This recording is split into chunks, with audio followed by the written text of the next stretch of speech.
How to use OneSearch.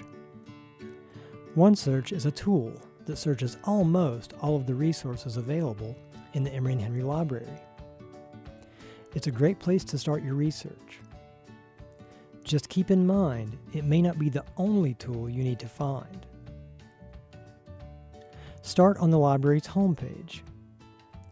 Enter your topic keyword or search item, like Appalachian history, for example, in the OneSearch box and click Search.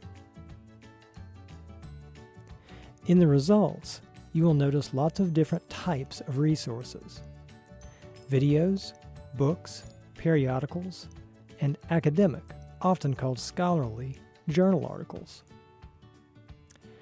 On the left of the search results are tools that you can use to limit your search.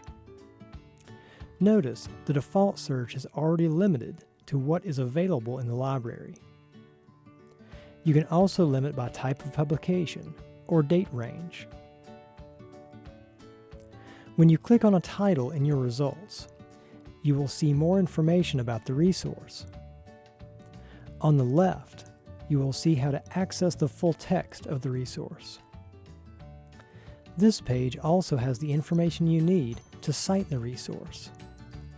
On the right are tools for using the resource. We recommend that you always email resources to yourself for easy access later. If you need help with using OneSearch, please come see us or contact us for further assistance.